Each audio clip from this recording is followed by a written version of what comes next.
I really appreciate your time, first of all. No need to apologize. I understand how busy you are, and I really have no idea how grateful I am just to have a chance to talk with you for a while. I love your work. I haven't read your books yet, but I've done a lot of research and reading your articles that you've written. I've listened to God knows how many of your online debates and talks, and I have gotten a wealth of knowledge from those avenues. And so I do understand what you're trying to do. And I appreciate what you're trying to do. It boggles my mind to think of how many people can hear your message, and yet come away thinking that you're not making any sense or that you're playing some kind of game. It just boggles my mind. It really does. It's an interesting phenomenon, isn't it? That people can be get so angered by what ought to seem like common sense. Yes, that's my point. That's why it bothers me so much to hear them respond the way they do. And I think this brings me to one of the reasons why I wanted to interview you, because I'm not going to talk with you about intelligent design directly itself, because you've done a great job revealing exactly what that's all about. My concern is to kind of help my listeners and readers understand what's hindering your message from being received, and the tactics that your opponents use to muddy the water and to keep the confusion. Over the last 10 years, I've been studying this issue, and I've been online doing dialogue with some of the same people that you've been, not the same people, but same kind of people that you've been talking to. And so I've become familiar with the way they dialogue, the way they argue, and of course, listening to your interviews and your conversations, I get a very clear picture of what's going on in my mind. And it seems to me, I don't know whether you've come away with this same conclusion, but it seems to me that these people, a lot of them do understand what they're doing. I don't see it as them being just not being able to get it. It's almost as if they do know what's going on, but their goal is to find whatever way they can to discredit you so that they maintain their control. Yeah, well, it's hard for me to say what drives it. I know I can critique the arguments that come at us, as they come. But I really don't know why something that seems so logical and solidly based on evidence is so hard to grasp, or so it's really hard to say. I think some of the arguments that we hear most commonly are things like, well, it's not science, or it's religion. And what people will try to do is they'll try to classify the idea without actually refuting the claim that it's true. Mm-hmm. And what we care about in science, what we care about in philosophy and logic, is whether or not something is true or valid. And those kinds of critiques are not made. And people do not say, well, intelligent design is a false theory and we can tell you why. Here's the evidence against it. Exactly. Much more commonly, people will say, it's not science, or it's religion, or it's pseudoscience. So they'll classify the idea rather than refuting it. And what's interesting, again, is not what you call something, but whether or not the idea is true or false. Well, that's exactly my point, and I think you made it very well. And what confuses me, and I don't think I'm actually beyond confusion right now. When I listen to you discuss this, and I hear you in your dialogues, and some of these people you've talked with more than one time. In addition to that, these people are intelligent, they have degrees, and I'm quite sure that they've heard you talk about this with other people. So I'm sure they've done their homework when they know they're going to be on a show with you. So I have a hard time grasping the idea that they're just sincere people trying to get it. And I listen to them. In fact, they actually will repeat the same questions that you've answered thousands of times before. And in fact, give me one example, like Michael Schumer. You've said you've discussed your dialogue with him on several occasions. And I've noticed that he asks the same exact questions almost every single time he talks. He knows the answers, and yet he asks the same questions over and over again as if they were never answered. So when someone does that, I have to at some point say to them, okay, now this is about the 50th time that we've had this conversation, and I've responded to you with intelligent answers. My question to you is, why is it that you still ask the same questions when I've given you an intelligent answer? And I've never had to heard that question asked before, and I think that if it ever happened to you, their mouth would probably drop because they wouldn't be expecting it. But I noticed that you don't do that. You're a very nice guy. You're almost too sweet and too kind when you talk with these guys. And when I listen to dialogues, I always see them as like a boxing match, and a boxing match that's for a title. It's not a scrimmage, it's not a sparring session, but we're going in there to knock the other guy out. And when I hear you guys dialogue and I hear them bring these frivolous arguments up that's already been refuted, some of them that don't even make any sense, and you so nicely and intelligently respond to them, and then they don't even give you the courtesy of saying, okay, wait a minute, Michael, that's a good answer, and that's a good response. Okay, so you answer that, so let's go on to the next thing. They just either won't respond and say you're right, or they'll just say something else that doesn't make any sense. So first of all, I have to admire your patience, and you're very well. good at that. A lot of people on the other side seem to proceed from the premise that anyone who is advocating intelligently design is, as Richard Dawkins has said, of anyone who doubts Darwinism, is either stupid, wicked, Yes. or insane. Stupid, ignorant, or insane, and then he says, or possibly wicked. In other words, they proceed from the premise that they know you're wrong, and there can be no basis or legitimacy in your position whatsoever. Mm-hmm. So in a sense, there isn't much give and take in a lot of these arguments because they're not willing to give and take. They're not willing to say, well, you got a good point there, but here's how I would respond. Exactly. When you make a good point, typically they just move on and shift their ground and make another objection, as if the specific nature of the objection almost doesn't matter. Exactly. Because they have presumed from the outset that you're either ignorant or irrational or insane or wicked or just obviously wrong. And I actually am not terribly bothered by those tactics when I encounter them in a debate or a dialogue, because I think the audience very quickly catches on and they see through that, and they see when they hear a point that makes sense. I've got a very detailed, rigorous way of making the argument for intelligent design based on the information-bearing properties of DNA that have been discovered in modern biology. Right. But most people can get the core of that argument and will perceive its the reason behind it pretty quickly. We know from our uniform and repeated experience, which is the basis of all scientific reasoning, that it takes a mind, it takes a programmer to generate a computer program. Exactly. We know that DNA has information in a digital form, just like a computer program. Right. And we know from experience that it takes a mind to generate information. It takes a programmer to make a program. It takes a mind to generate text in a book or a hieroglyphic inscription or embedded in a radio signal. So when we find information at the foundation of life, and we know of only one cause for the origin of information, and that cause is intelligence, it's a perfectly rational conclusion to infer that a designing mind played a role in the origin of that crucial aspect of living systems, namely the information-bearing properties of life. It takes a programmer to make a program. Most people can get that. When I'm in a debate situation or in a critical dialogue, and people on the other side can't acknowledge the force of that argument, even if they have a quibble to offer about it, they start to lose traction with the audience because the audience gets it. And when people refuse to acknowledge what is seemingly very logical and cogent, they lose points, if you will, in the minds of the audience. So I actually think that when people are kind of recalcitrant or intentionally, well, I don't know if they're intentionally obtuse, but if they're just being obtuse and saying, no, that makes no sense, that's against the rules of science, or some such red herring, I don't think it really helps their cause in persuading the undecided. I agree, and Steve, I think that you make a great point. Of course, that the audience can generally catch this what's going on.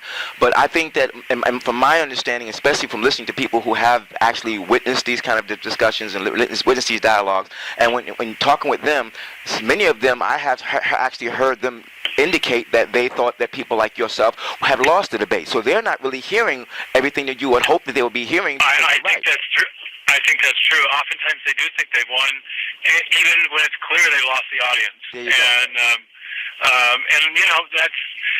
That I think is also an indicator of a kind of closed mentality, a closed system of thought where rationality for many of the opponents of intelligent design or the defenders of Darwinism is equivalent in their mind to a completely materialistic, secular perspective. So rather than seeing a great question in play, is nature eternal and self-existent? Is nature all there is? Or does nature point to something else beyond itself as its ultimate source? That's a great philosophical question. It goes all the way back to the Greeks. Scientists have engaged it since the time of the scientific revolution, if not earlier. And so there's two possible answers. Either is the question of what is the nature of nature? Is it eternal and self-existent, or is it contingent? Is it dependent on the creative activity of an agent outside of nature? And you got two possibilities. One side in the debate very commonly now views the answer that they would give as equivalent to reason itself. Right. Not that you can have a reasoned discussion about this great question where you could make reasonable arguments on either side, but rather reason equals the idea that nature is eternal and self-existent, and no being like God or a creator or an intelligent designer exists. If you think the latter, if you think that there is a creative intelligence outside nature, then that is equivalent to non-reason. And they proceed from that premise in the debate, and I think that explains a lot of the way in which our debating partners conduct themselves.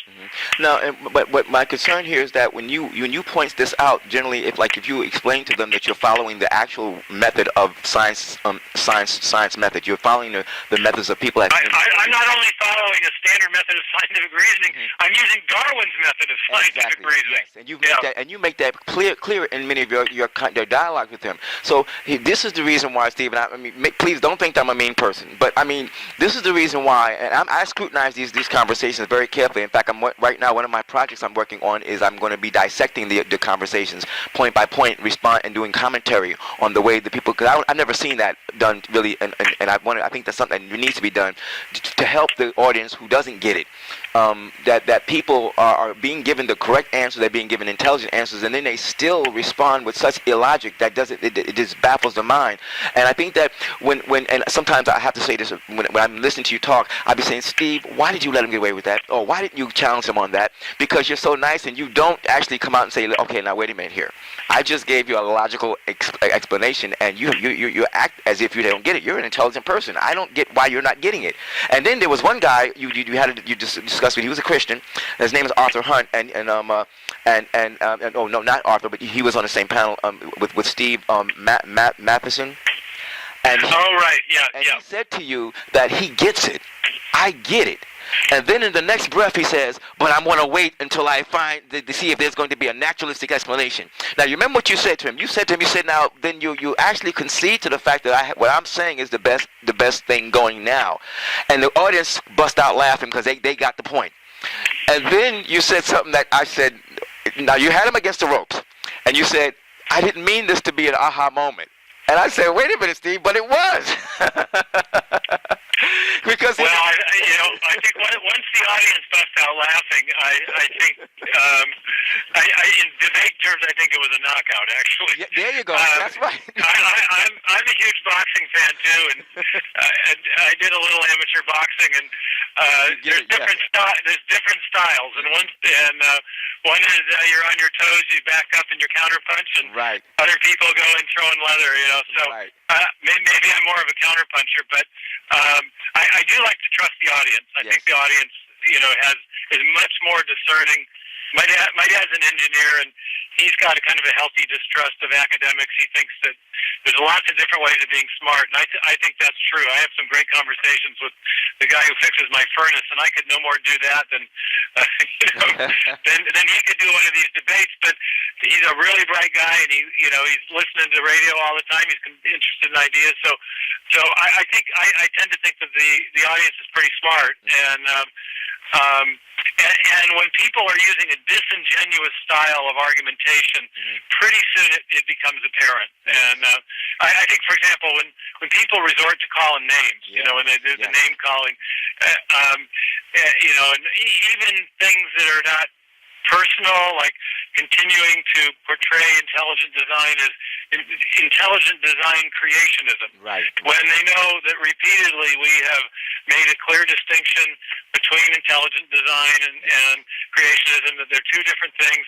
And then if the opposite number in the debate continues to refer to my position or our position as intelligent design creationism, the audience catches on. They're trying to use words in a pejorative way to win a point without actually making an argument. It's a labeling tactic. And so I'll call them on that once, but after that, the audience is all over that, and the more the person on the other side uses that tactic, the more credibility they lose.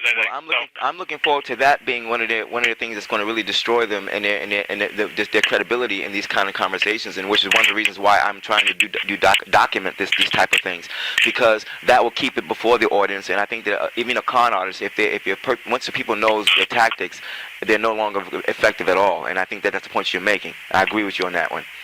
The last thing I wanted. There's a gentleman you might want to talk to named Tom Woodward, who is his specialty is the rhetoric of science, the style of argument, the argument strategies that people use in order to win over in particular the scientific community to a particular point of view or a particular theory. And he's written a couple of histories of the Darwin design debate, and I think his books might be of interest to you. Thank you. Yeah. I'm definitely going to look into that. I think, Jay, you're absolutely right. I would love to see that, because that's the area that I've been thinking on when I'm listening to some of this stuff and some of the conversations. The other person that was a master at this was Philip Johnson with his book Darwin on Trial and the debates that he used to do. I'm sure he was far more skilled than I am at this, but he was he had a number of really high-profile debates. I remember one he did at Stanford University with Will Provine, and his use of humor in that debate was extraordinary, because Provine kept putting up this little bull image every time he wanted to dispute something that Phil said, and it was getting kind of grating on the audience, you could tell. And there was a point where he was quite insulting to Phil about his just being a law professor, etc. And so Phil, in the rejoinder at one point, said, "Well, Professor Provine has paid me a compliment by pointing out my profession." He said, "and I will in turn pay him one. He has one of the finest minds of the 19th century," he said, because he portrayed him as the classic 19th century village atheist, right. and it brought the house down. Yes. One of the finest minds of the 19th century. So. Well, listen. As a matter of fact, speaking of Phil, I did an interview with him. As a matter of fact, and he was one who's recommended me to do an interview with you, which I really appreciate him for that. But he said in one of his talks that he was considered to be one of the most dangerous men in America, and it was precisely because of his keen notice of the way they talk and the way they use rhetoric to completely whitewash and get around the clear teaching and the clear logic of your arguments. And so I think that's really explains why it's dangerous. Yeah, you bet. One of the things that one of the first insights Phil had when he started to read the books by leading proponents of neo-Darwinism or evolutionary theory more generally, is that he said there was something in their rhetorical style that made him think they had something to hide. That the case wasn't nearly as strong as they were presenting it. Right. And as he got deeper into it, what he discovered was that the case that they were making for contemporary evolutionary thought depended crucially on the premise that science must limit itself to strictly materialistic explanations. Yes. And that if you ever opened up your mind to the possibility that you were looking at evidence of intelligent design, of actual design, not just the appearance of design, then the evidence looked very different. It was only when you excluded from consideration the very possibility of intelligent design that you could feel confident that the evidence was pointing to an undirected, unguided, a non-designed process. Right. But that's just really cooking the books. There's two possibilities. Either life owes its origin, life and the appearance of design that living organisms manifest owe their origin to a designing intelligence, or they owe their origin to an undirected, unguided process. Right. If you decide in advance that you're not going to consider the former option, the design option, then of course you're going to conclude that life arose by some undirected, unguided, materialistic process. And neo-Darwinism has long been the best such materialistic explanation that people could come up with, but now that's, I think, coming into a real state of crisis, so people are looking for new materialistic mechanisms to supplement mutation and selection, but because they have excluded from consideration the possibility of an actual designing intelligence having played a role, they're never going to consider it. There is no situation in which they would consider that to be a possible scientific explanation. Right. And since many of these same people equate science with rationality, on their definition of science, the only rational thing to conclude is that purely material processes produce everything we see in the living world. But the evidence doesn't support that. The philosophical presupposition and definition of science determines that conclusion from the outset. Absolutely. Now, there are two more things I want to talk with you about really quickly before I let you go. And one of them is going to be, the last one is going to be, of course, you give us an update on where do you think we are right now, and what you're doing is the current things you're doing right now to pursue this particular type of agenda. The first thing, though, is it, in your opinion, and I need to get your opinion on this because I have never had a chance really to ask anyone on your feel about this.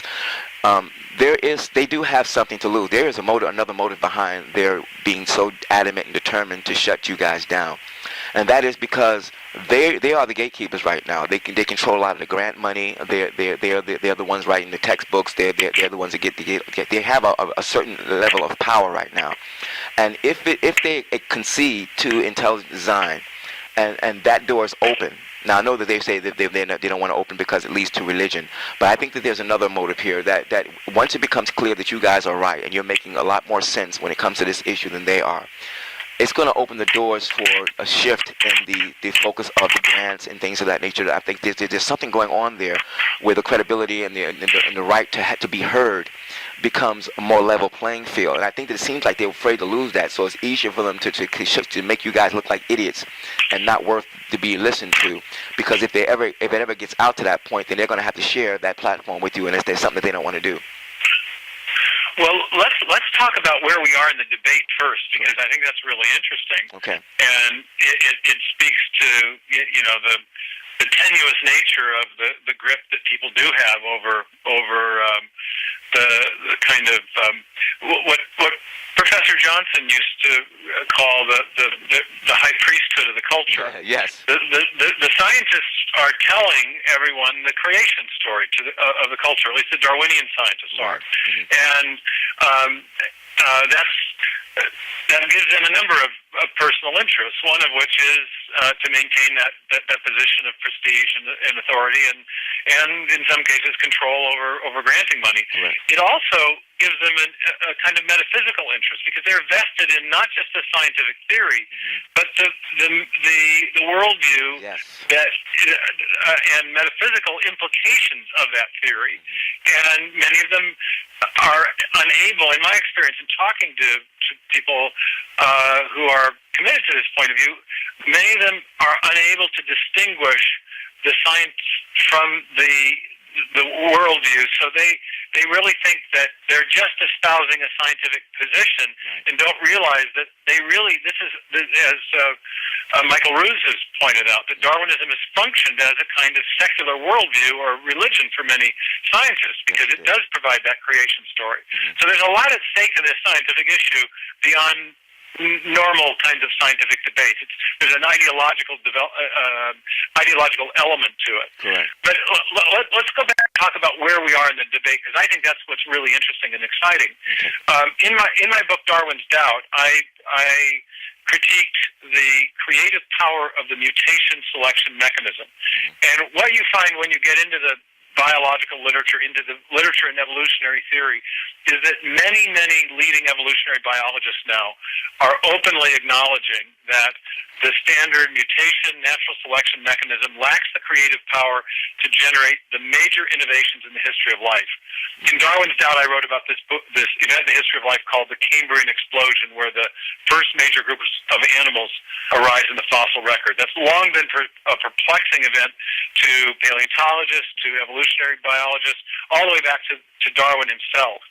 But the kind of event represented by the Cambrian explosion, an event in the history of life where you witness large-scale innovation in form, new kinds of organisms with new anatomical structures and body plans arising, that kind of event is not one that is explained well by mutation and natural selection. And there are many leading evolutionary theorists now saying things like natural selection and random mutation explains the survival but not the arrival of the fittest. It explains the small-scale variation and adaptation but not the large-scale innovation. And major evolutionary theorists are saying that. I read an article last night by a Yale evolutionary biologist named Gunther Wagner saying essentially what I just explained. So in the face of that situation, it is increasingly recognized that the standard textbook theory of neo-Darwinism that we all learn in our high school and college biology textbooks is actually inadequate and fairly significantly so. So what evolutionary theorists are trying to do now is come up with new mechanisms that they can use to supplement or complement the mutation selection mechanism. Right. And in Darwin's Doubt, I described 6 new theories with 6 newly proposed mechanisms that biologists have put forth to try to solve this problem of the origin of new form and innovation. And what I show in the book is that, while each of these new theories has some advantages or some advantage over neo-Darwinism, each of the theories still fails to explain the fundamental thing that needs to be explained, which is the origin of the information, the biological information, both the genetic and what's called epigenetic information that's necessary to build all this new form and structure. And you can see that in that many of the models, these new theories typically simply presuppose pre-existing unexplained sources of genetic information in order to account for the new form that does arise in the history of life. So there's a new model called natural genetic engineering, and that's been advanced by a terrific cell biologist at the University of Chicago named James Shapiro. It's very good work in evolutionary biology and cell biology. He's showing that mutations are not random, that they typically are directed under a kind of cellular algorithmic control. There's a master control system that allows the cell or the organism to respond to various environmental stressors by turning on or turning off certain genes. These are not random changes at all, he says. They're directed. They're guided by the pre-existing programming. There's a kind of pre-adapted or a pre-programmed adaptive capacity in organisms. All of this is fantastic new science. It goes way beyond Darwinism. It shows that the Darwinian schema is really inadequate. But the one thing that Shapiro doesn't do, for all the great innovation he's in innovative scientific insights, is he doesn't try to explain the origin of the pre-programming.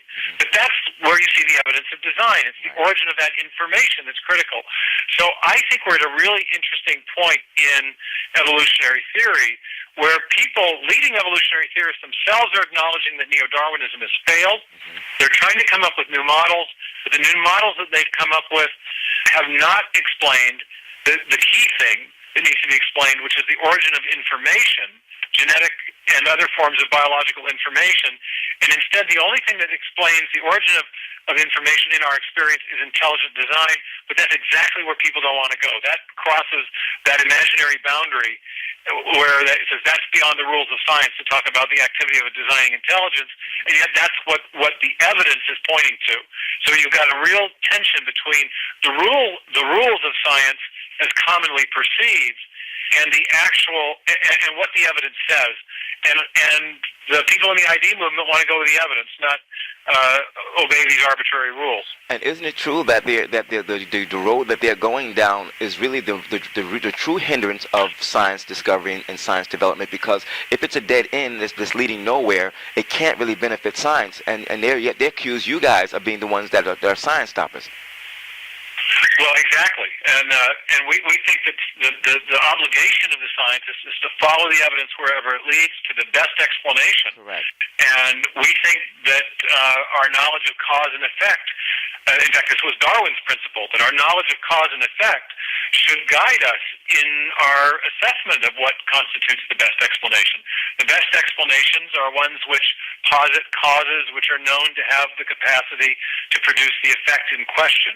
And the only known cause that has the capacity to generate digital code is intelligence. And so when we see digital code at the foundation of life, I think we have a very powerful piece of evidence in support of the idea that a designing intelligence was active in the origin and history of life. Yes, David Abel wrote a book called The First Gene, and he does it from a completely purely scientific perspective. I think Casey Luskin had made reference to it in some of his articles on the online debate that we were doing.